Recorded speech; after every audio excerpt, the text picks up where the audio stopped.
তুমি অনেক দেরিতে বুঝবে আমি হারিয়ে যাওয়া মানেই শুধু একজন মানুষকে হারানো নয়।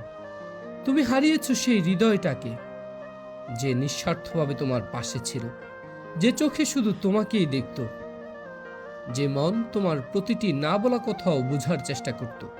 একদিন হঠাৎ খুব মনে পড়বে আমাদের সেই সব দিন, যখন আমি ছিলাম। তখন হয়তো তোমার বুকের ভিতর এক অদ্ভুত শূন্যতা বাঁধবে, কিন্তু আমি তখন থাকবো না।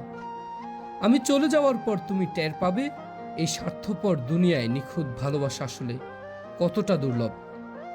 ভালোবাসার অভাবে, অনুভবের দারিদ্র্যে তুমি ধীরে ধীরে পুড়ে যাবে।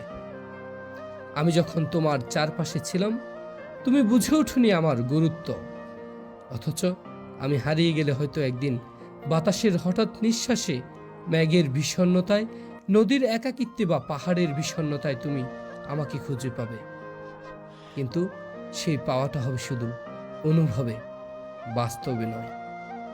তখন হয়তো মনে হবে, ইস, যদি আরেকবার সময়কে পিছনে নেওয়া যেত। কিন্তু সময় তো আর কারোর জন্য থেমে থাকে না। মানুষ যখন চুপচাপ সরে যায়, তখন সে আর আগের মতো ফিরে না। তুমিও একদিন বুঝবে ঠিকই, খুঁজবেও ঠিকই, কিন্তু আমি আর ফিরব না।